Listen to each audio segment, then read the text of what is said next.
morning, everyone. I'm Grant Fox, Communications Director at the Democratic Party of Virginia. Today is the next stop on our tour against Glenn Youngkin, highlighting his extreme positions and how he's wrong for Virginia. We have two excellent leaders from the Virginia Senate, Senator Lucas and Senator Locke, with us today. They're going to talk about his record and really outline what the Democrats' message is heading into the general election with the primary coming up next week. So we'll kick it off with Senator Lucas. Thank you. I'm glad to be here this morning. You all know elections have consequences. And let me tell you what the stakes of the 2020 elections were. Under Democratic leadership, Virginians has made tremendous progress in just a few years. We tackled the COVID-19 crisis head on, passing legislation to provide paid sick leave for essential workers, measures to protect Virginians from evictions, workplace safety rules to protect our workers from COVID-19, and much, much more.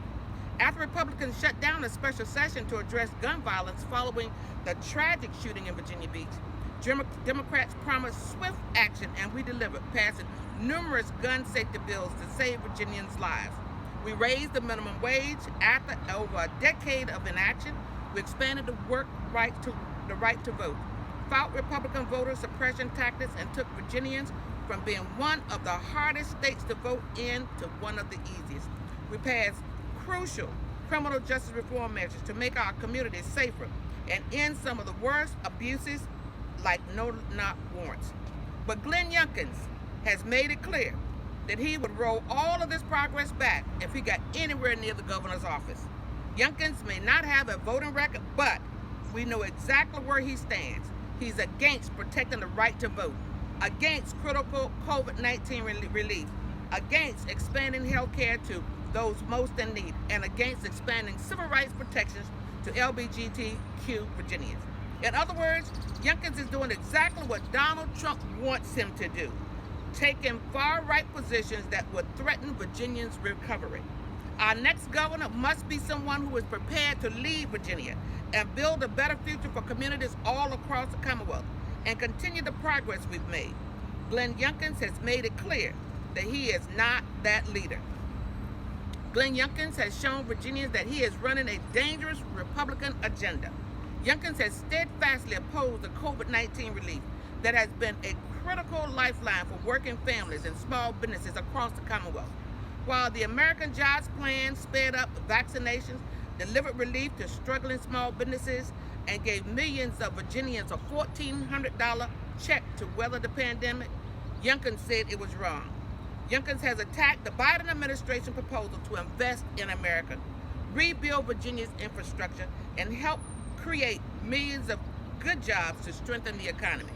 Youngkin has taken a hard line against voting rights protections and wants to roll back Virginia's hard-fought progress.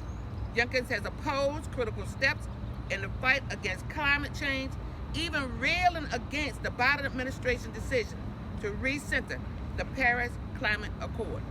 Youngkin has espoused bigotry, anti-trans views, shows his willingness to discriminate against LGBT Virginians if elected.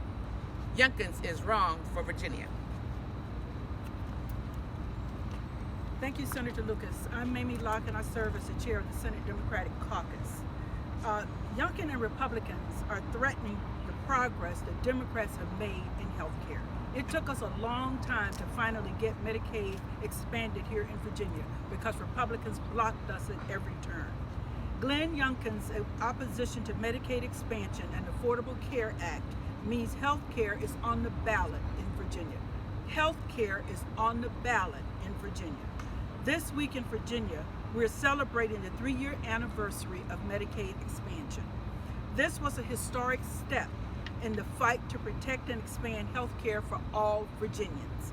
Thanks to Democratic leadership, and after we spent years working to overcome Republican opposition, we expanded Medicaid, and 550,000 Virginians were able to gain health care. Medicaid expansion is a powerful testament to the bold, transformative change Democrats have made, and it is a key reminder of what's at stake in this year's elections. Glenn Youngkin is running on his 100% allegiance to Donald Trump, which includes the Republican health care agenda, of opposing Medicaid expansion and attacking the Affordable Care Act.